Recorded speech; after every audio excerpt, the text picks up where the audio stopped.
Hi hello friends, എല്ലാ കൂട്ടർക്കും മൗനരാഗം സീരിയലിൽ ഇന്നത്തെ നല്ലൊരു എപ്പിസോഡിലേക്ക് തന്നെ സ്വാഗതം കേട്ടോ. ചാനൽ ആദ്യമായിട്ടാണ് കാണുന്നെങ്കിൽ ഒന്ന് സബ്സ്ക്രൈബ് ചെയ്യാനും ലൈക്ക് ചെയ്യാനും കമന്റ് ചെയ്യാനും മറക്കല്ലേ. അങ്ങനെ നമ്മുടെ ദിലീപും അതുപോലെ തന്നെ കാർത്തികയും കൂടി സംസാരിച്ചുകൊണ്ടിരിക്കുകയാണ്. ദിലീപ് ചോദിക്കണ്ട, അപ്പോ നിങ്ങളുടെ കല്യാണി ഒരു വലിയ സംഭവമാണല്ലേ? പിന്നെ അവളുടെ ജീവിതം എന്ന് പറയുന്നത് വലിയ സംഭവം തന്നെയാണ്. ഇനിയിപ്പോ അടുത്ത പ്ലാൻ എന്താ? ഇനിയിപ്പോ ഗംഗപ്രസാദിനെ പേടിക്കേണ്ട കാര്യമൊന്നും ഇല്ലല്ലോ. അങ്ങനെ പറയാൻ പറ്റില്ല ദിലീപേട്ടാ. നമ്മുടെ വിവാഹം കഴിഞ്ഞു, അവനെ പറ്റിച്ചു എന്ന് പറഞ്ഞൊരു വിചാരം അവനുണ്ടാകും. അതുകൊണ്ട് ഇനി വേണം നമ്മൾ പേടിക്കാനായിട്ട്. എടോ, അവനെ പേടിച്ച് നമുക്ക് വീടിനുള്ളിൽ തന്നെ ഇരിക്കാൻ പറ്റോ? പുറത്തേക്കൊക്കെ ഒന്ന് ഇറങ്ങണ്ടേ? നമ്മുടെ ബന്ധുക്കൾക്കൊക്കെ ഒന്ന് കണ്ട് സോറി പറയണം വിവാഹം ഇങ്ങനെ നടത്തിയതിൽ. പിന്നെ കൂട്ടുകാരെയൊക്കെ ഒന്ന് കാണണം. അങ്ങനെ ചില ആൾക്കാരെയൊക്കെ കാണാനുണ്ട്. എന്റെ വീട്ടിൽ പോകണ്ടേ എന്ന് കാർത്തിക ചോദിക്കുമ്പോ പിന്നെ പോണം എന്ന് പറയാണ്. ആ സമയത്ത് കാർത്തിക പണ്ടതേ സംസാരിച്ചിരുന്നതേ ചായയുടെ ചൂടാറി എന്ന് പറഞ്ഞിട്ട് ചായ കൊടുക്കാണ്. ദിലീപ് ചായ കുടിച്ചുകൊണ്ട് കാർത്തികനെ നോക്കിക്കൊണ്ടിരിക്കുക. അതിനുശേഷം പിന്നീട് കാണിക്കുന്നത് അമലുവിനെയാണ്. അമലു ആണെന്നുണ്ടെങ്കിൽ ടേബിളൊക്കെ ഇങ്ങനെ ക്ലീൻ ചെയ്തോണ്ടിരിക്കുന്ന സമയത്ത് കല്യാണി അവിടേക്ക് വരുവാട്ടോ. അപ്പോ അമലു പറഞ്ഞിട്ട്, ചേച്ചി ഞങ്ങൾ വന്നിട്ട് 2 ആഴ്ചയായില്ലേ, ഇന്ന് ഞങ്ങൾ പൊയ്ക്കോട്ടെ. ഇന്ന് പോവാനോ? ഇന്ന് എന്തായാലും നടക്കില്ല ചേച്ചി. അവിടെ അമ്മ ഒറ്റയ്ക്കല്ലേ, അമ്മയടുത്ത് നീ സംസാരിക്കാറില്ലേ? നോക്കമലു, നീ ഏത് സാഹചര്യത്തിലാ ഇവിടെ വന്നേന്ന് ഒന്ന് ആലോചിച്ച് നോക്ക്. ഇപ്പൊ നിന്നെ ആ സാഹചര്യത്തിന് ഒരുപാട് വ്യത്യാസമുണ്ട്. പക്ഷെ ഇനി ഒരു ചെറിയ കാര്യം കൂടി ചെയ്യാനുണ്ട്. അതുകൂടി കഴിയുമ്പോൾ നിനക്ക് ഒരുപാട് വിശ്വാസത്തോടും ഒരുപാട് സമാധാനത്തോടെ ആയിരിക്കും നീ നിന്റെ ഊരി പോണത്. നിന്റെ അമ്മക്കറിയാലോ നീ ഇവിടെ വന്ന സാഹചര്യം എന്താണെന്ന്. അതുകൊണ്ട് ഒരു കുഴപ്പമില്ല, ഒരു 2 ദിവസം കൂടി വെയിറ്റ് ചെയ്യ് എന്ന് പറയാണ്. അപ്പോ അമല് ചോദിക്കണ്ട, എല്ലാ കല്യാണിച്ച് അവരൊക്കെ എവിടെ പോയി? കിരൺ സാറും അതുപോലെ തന്നെ വേലുവേട്ടനൊക്കെ എവിടെ പോയി ചോദിക്കുകയാണ്. ഓ, എനിക്കറിയില്ല അമലു. 2 പേരും 3 പേരും ഒരു 2 ദിവസമായിട്ട് ഇപ്പൊ ഇവിടെ ഇരിക്കാറേ ഇല്ല. എന്തെങ്കിലും കാര്യത്തിന് വേണ്ടി പുറത്തു ഇനി പോവാറുണ്ട് എന്ന് പറഞ്ഞുകൊണ്ടിരിക്കുക. കിരണും അതുപോലെ തന്നെ വേലും രതീഷും കൂടി അങ്ങോട്ടേക്ക് വരും കേട്ടോ. ദേ വന്നല്ലോ കിരണേട്ടാ, ഇത് എവിടെ പോവാ? എപ്പോഴും 3 പേരും കൂടി പുറത്തു പോയിട്ട് എന്തൊക്കെയോ ഗൂഢാലോചന ആണല്ലോ. എന്താ കാര്യം എന്ന് കല്യാണി ചോദിക്കുമ്പോ, ഒന്നുമില്ല കല്യാണി, ദേ പുറത്തിറങ്ങിയപ്പോഴേ ഒരു ചായ കുടിക്കണമെന്ന് വേലുവിന് ഒരു ആഗ്രഹം. അപ്പൊ ഞങ്ങള് സ്ഥിരം പോണ ചായക്കടയില്ലേ, തട്ടുകട, അവിടെ പോയിട്ട് ഒരു ചായ കുടിച്ചു എന്ന് പറയാണ്. അപ്പൊ കല്യാണി പറഞ്ഞിട്ട്, ചായ ഇവിടെ ഇട്ട് തരുമായിരുന്നല്ലോ.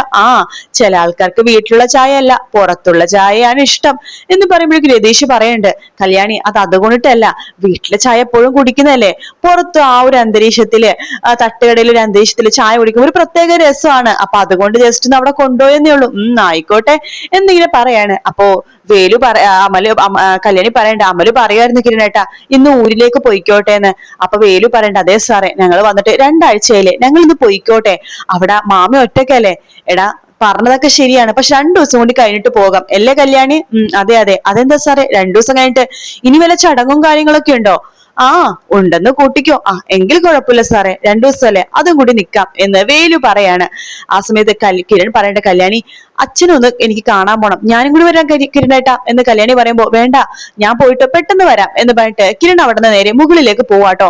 ആ സമയത്ത് രതീഷ് പറയണ്ട, എന്തൊക്കെ പറഞ്ഞാലും അമലും വേലും മുമ്പ് വന്ന പോലെയല്ല, ഒരുപാട് വ്യത്യാസമുണ്ട്. അമല് വന്ന സമയത്ത് എന്തായിരുന്നു കരഞ്ഞു കലങ്ങിയ കണ്ണുകളൊക്കെ ആയിട്ടാ വന്നത്. പക്ഷെ ഇപ്പൊ നല്ല ആള് ഓക്കെ ആയി എന്ന് പറയുമ്പോ കല്യാണി പറയണ്ട, കുറച്ചുകൂടി ഓക്കെ ആവാനുണ്ട്, അതിനെയാണ് 2 ദിവസം കൂടി ഇവിടെ നിക്കട്ടെ എന്ന് പറഞ്ഞത് എന്ന് കല്യാണി പറയാട്ടോ. പിന്നീട് കാണിക്കുന്ന രൂപേനെയും അതുപോലെ തന്നെ ഷാരീനെയാണ്. ഷാരി പറയണ്ട, എന്നാലും വിവാഹം കഴിഞ്ഞൊന്നും വിശ്വസിക്കാൻ പറ്റുന്നില്ല, പെട്ടെന്നല്ലേ നടത്തിയത്. അപ്പോ രൂപ പറയണ്ട, വേറെ ആരും വിളിക്കുന്നില്ലെന്ന് വെച്ചിട്ടാണ് എന്റെ അടുത്തും ചന്ദ്രസേനയുടെ അടുത്ത് പറഞ്ഞായിരുന്നു, പിന്നെ ആൾക്കാരെ കൂട്ടാത്തോണ്ടാ അവരാരെയും വിളിക്കാത്തത് എന്ന് പറയുമ്പോഴേക്കും, പക്ഷേ രൂപ ഇനിയാണ് സൂക്ഷിക്കേണ്ടത്. അവനെ പറ്റിച്ചു ചതിച്ചു എന്നൊരു തോന്നൽ ഗംഗപ്രസാദിന് ഉണ്ടാവുകയാണെങ്കിൽ അവൻ ഇടിച്ചു കയറി അങ്ങോട്ട് വരും. ഇപ്പൊ കല്യാണം കഴിഞ്ഞ സ്ഥിതിക്ക് വേണം സൂക്ഷിക്കാനായിട്ട്. അതിനെക്കുറിച്ച് എനിക്ക് മനസ്സിലായി, അവരും കൂടെ വരട്ടെ, അവരുടെ അടുത്ത് അതിനെക്കുറിച്ചൊക്കെ ഞാൻ പറയണമെന്ന് വെച്ചിട്ടായിരിക്കും ഇരിക്കുന്നത് എന്ന് രൂപ പറയുന്നുണ്ട്. അങ്ങനെ സംസാരിച്ചുകൊണ്ടിരിക്കെ കിരൺ അങ്ങോട്ടേക്ക് വരും കേട്ടോ. ദേ കിരൺ വന്നല്ലോ. അപ്പോ ഷാരി പണ്ട് ഞങ്ങള് ആ കല്യാണത്തിനെ കുറിച്ച് പറയായിരുന്നു, എന്നാലും പെട്ടെന്നായി പോയല്ലോ മോനെ കല്യാണവും കാര്യങ്ങളൊക്കെ. ഇനി വേണം സൂക്ഷിക്കാനായിട്ട്. അപ്പോ കിരൺ പറയണ്ട, ഇനി പേടിക്കേണ്ട ഒരു ആവശ്യമില്ല. രൂപ ചോദിക്കണ്ട, അതെന്താ മോനെ നീ അങ്ങനെ പറഞ്ഞത്? അല്ല, കാർത്തികയുടെ വിവാഹമായിരുന്നല്ലോ അവന് ഏറ്റവും വലിയ പേടി. ഇപ്പൊ വിവാഹം കഴിഞ്ഞില്ലേ, ഇനി പേടിക്കേണ്ട കാര്യമൊന്നുമില്ലെന്നാ ഉദ്ദേശിച്ചത്. എന്നാലും പേടിക്കണം മോനെ, കല്യാണം കഴിഞ്ഞ സ്ഥിതിക്ക് അവനെ ദേഷ്യം ഇരട്ടിക്കല്ലേ ഉള്ളൂ. എന്തായാലും അവനെ കുറിച്ച് ഇനി സംസാരിക്കണ്ടമ്മേ, അതൊരു അടഞ്ഞ അധ്യായമാണ്. അല്ല, അച്ഛൻ മോളിലില്ലേ? ഉണ്ട് മോനെ, ഞാൻ അച്ഛനെ കണ്ടിട്ട് വരട്ടെ കേട്ടോ എന്ന് പറഞ്ഞിട്ട് കിരൺ നേരെ മുകളിലേക്ക് പോവാണ്. ആ സമയത്ത് ഷാരി പറയുന്നുണ്ട് രൂപ എടുത്ത്. കിരൺ മോനൊന്നും ഇപ്പൊ ഒരു പേടിയും ഇല്ലല്ലോ. ആ പേടിച്ച് ഇപ്പൊ ഗംഗപ്രസാദെ ആർക്കും പേടിയില്ല എന്ന് രൂപയും പറയാട്ടോ. ചന്ദ്രസേന റൂമിൽ ഇങ്ങനെ ഇരിക്കുമ്പോഴേക്കും കിരൺ അങ്ങോട്ടേക്ക് വരുന്നുണ്ട്. ആ മോനെ എന്തായി അവിടുത്തെ കാര്യങ്ങളൊക്കെ? അവിടെ കുഴപ്പമൊന്നുമില്ല അച്ഛാ, മോൻ ഇങ്ങനെ ഇറങ്ങി നടക്കല്ലേ, അവന്റെ ഭീഷണി ഇപ്പോഴും കഴിഞ്ഞിട്ടൊന്നുമില്ല. കല്യാണി മോളും നീയും അതുപോലെ തന്നെ കാർത്തികയും ദിലീപ് ഒക്കെ ഇനി സൂക്ഷിക്കണമെന്ന് പറയുമ്പോ വേണ്ടച്ചാ, ഇനി സൂക്ഷിക്കേണ്ട ഒരു കാര്യമില്ല എന്ന് കിരൺ പറയാണ്. കിരണിന്റെ മുഖം മാറുമ്പോ ചന്ദ്രസേന ചോദിക്കണ്ട, എന്താ മോനെ നീ അങ്ങനെ പറഞ്ഞത്? അച്ഛാ ഇവിടെ വേറെ ആരും ഇല്ലാത്തോണ്ടാ അച്ഛനെ കാണണമെന്ന് പറഞ്ഞിട്ട് ഞാൻ റൂമിലേക്ക് വന്നത്. അച്ഛാ ഗംഗപ്രസാദ് മരിച്ചു അച്ഛാ. മരിച്ചെന്നോ? അതെ, ഞാൻ അവനെ കൊന്നു. കിരണേ നീ? അതെ അച്ഛ, ഞാൻ അവനെ കൊന്നു. ഓഡിറ്റോറിയത്തിൽ വിവാഹ മുഹൂർത്ത സമയത്ത് അവൻ വന്നിരുന്നു. കാർത്തികേനെ ദിലീപിനെ വെടിവെക്കാനായിട്ട് തോക്ക് ചൂണ്ടിയിരിക്കുന്ന സമയത്ത് ഞാൻ തോക്ക് തെറിപ്പിച്ച് അവനെ ഒരുപാട് അടിയടിച്ചു. അവന്റെ നെഞ്ച് തകർത്തിട്ട് അവൻ എന്റെ കയ്യിൽ നിന്ന് ഒന്ന് വഴുതി വീണു. അതിനുശേഷം അവൻ പുറത്തേക്ക് ഇറങ്ങിയായിരുന്നു. ഞാൻ തൊട്ടു പിന്നാലെ ഓടിയപ്പോഴേക്കും അവൻ പെട്ടെന്ന് എന്റെ കണ്ണിലേക്ക് മണ്ണിട്ടതിന് ശേഷം അവൻ ഓടി രക്ഷപ്പെടാൻ ശ്രമിച്ചു. പിന്നെ ഞാൻ വെള്ളം കൊണ്ട് കണ്ണൊക്കെ കഴുകി തിരിച്ചു പോയപ്പോഴേക്കും അവൻ അവിടെ മലർന്നടിച്ച് കിടക്കുവായിരുന്നു അച്ഛാ. അവിടെ ഒരു കല്ലുണ്ടായിരുന്നു, ആ കല്ലിൽ തട്ടി അവൻ വീണ് കാണുമായിരിക്കും. കല്ലിന്റെ മൂർച്ചയുള്ള ഭാഗം തലയുടെ പിന്നിലടിച്ചിട്ടാ അവൻ മരിച്ചു വെച്ചാ. എന്നിട്ട് ഡെഡ് ബോഡി നീ എന്ത് ചെയ്തു? അത് വീടിന്റെ പിന്നാമ്പുറത്ത് കുഴിയെടുത്തു. വേലും രതീഷും സഹായിച്ചായിരുന്നു. എന്നിട്ട് കുഴിയെടുത്ത്, നല്ല ആഴത്തെ കുഴിയെടുത്ത് അവൻ അതിൽ കുഴിയിട്ട് മൂടി. എന്നിട്ട് മോളിൽ ഒരു തെങ്ങും തൈയും വെച്ചു എന്ന് പറയാണ്. അപ്പോ ചന്ദ്രസേനൻ പറയുന്നുണ്ട്, അത് എന്തായാലും നന്നായി. ഇനിയിപ്പോ അവന്റെ ശല്യം ഉണ്ടാവില്ലല്ലോ അല്ലെ? ഇല്ലച്ചാ, ഇനി അവന്റെ ശല്യം ഉണ്ടാവില്ല. പിന്നെ ഇത് അമ്മയെ ആരെയൊന്നും കേൾക്കേണ്ടെന്ന് വെച്ചാ അച്ഛനോട് പറഞ്ഞത്. ഈ കാര്യം ആർക്കും അങ്ങോട്ട് അറിയില്ല. ഇല്ല മോനെ, എന്റെ നാവിന്ന് പുറത്തേക്ക് പോവില്ല എന്ന് ചന്ദ്രസേനന് പറയാണ്. പിന്നീട് കാണിക്കണ ആ ഗുണ്ടകളെയാട്ടോ, അത് നമ്മുടെ ഗംഗപ്രസാദിന്റെ ഗുണ്ടകളെ. ആ രണ്ടുപേരും പരസ്പരം സംസാരിച്ചുകൊണ്ടിരിക്കുക. എന്നാലും ഗംഗേനെ തിരിച്ച് കാണുന്നില്ലല്ലോടാ. ഇനി കല്യാണ പെണ്ണിന്റെ കാറിലെങ്ങാനും കയറി അവിടേക്ക് എങ്ങാനും എത്തി കാണുമായിരിക്കോ? അപ്പൊ അതിലൊരു ഗുണ്ട പറയുന്നുണ്ട്, ഇനി കല്യാണ ഉള്ളിൽ ഹോളി കയറിയ സമയത്ത് ആ കിരണിന്റെ കയ്യിലെങ്ങാനും പെട്ട് കാണോ? എങ്കിൽ തീർന്നു, അവന് ശവമടക്കം അവൻ നടത്തിയിട്ടുണ്ടാവും. പക്ഷെ നമ്മൾക്കും കൂടി അകത്തേക്ക് പോകേണ്ടതായിരുന്നു, ഗംഗേനെ ഒറ്റക്ക് വിടണ്ടായിരുന്നു. ഇനിയിപ്പോ പറഞ്ഞിട്ട് കാര്യമില്ലല്ലോ. എടാ അവനെ കാത്തിരിക്കുന്ന ഒരു പെണ്ണുണ്ട് ജയിലില്, അവളോട് നമ്മൾ എന്ത് സമാധാനം പറയോ? എന്തായാലും നമുക്ക് നോക്കാം. എന്തായാലും അവൻ കേറിപ്പോയി, ഇനിയിപ്പോ അവൻ എന്ത് സംഭവിച്ചു എന്നുള്ളത് അറിയില്ലല്ലോ എന്നൊക്കെ പറഞ്ഞ് അവരിങ്ങനെ സംസാരിച്ചുകൊണ്ടിരിക്കണം ആ രണ്ട് ഗുണ്ടകൾ കൂടിയിട്ട്.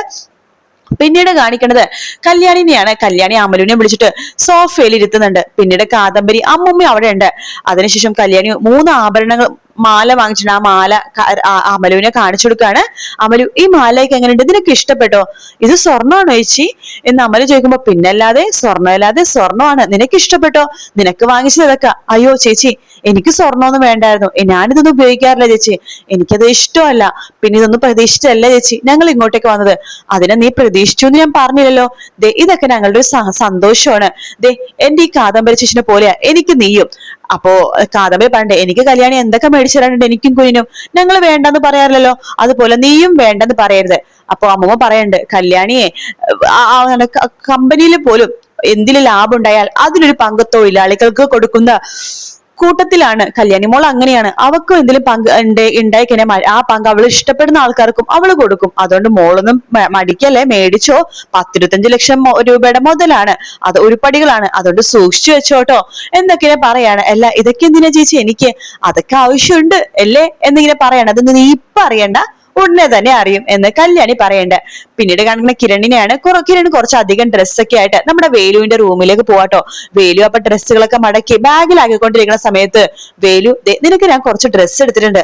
അയ്യോ സാറേ, എന്തിനാ ഡ്രസ്സൊക്കെ എടുത്തത്? ഞങ്ങളുടെ ഊരിലിടുന്ന ഡ്രസ്സ് സാറിന് അറിയില്ലേ? എടാ പക്ഷെ നിനക്ക് ഈ ഡ്രസ്സൊക്കെ നന്നായിട്ട് ചേരുന്നുണ്ടെടാ. ഇത് നോക്കിക്കേ, ഇത് നിനക്ക് ഇഷ്ടമായോ? ഇത് വെച്ച് നോക്കിക്കേ എന്ന് പറഞ്ഞ് കിരൺ വെച്ച് നോക്കാണ്. ഇത് നിനക്ക് ചേരുന്നുണ്ട്. സാറേ ഇതൊന്നും വേണ്ടായിരുന്നു സാറേ.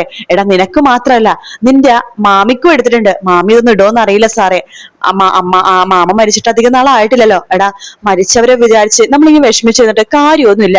കല്യാണിനെ അറിയില്ലേ, അവളുടെ അമ്മ അവളുടെ ജീവശ്വാസമായിരുന്നു. ആ അമ്മ മരിച്ചപ്പോ അവൾ വിചാരിച്ചത് അവൾ ഒരുപാട് കരഞ്ഞു. പക്ഷെ മരിച്ച സമയത്ത് അവരുടെ ആഗ്രഹങ്ങൾ എന്താണ് അത് വേണം നമ്മൾ നിറവേറ്റി കൊടുക്കാനായിട്ട് എന്തൊക്കെയാ പറയാണ്. അല്ല സാറേ എന്താ എനിക്ക് പുതിയ ഡ്രസ്സൊക്കെ എടുത്തത്?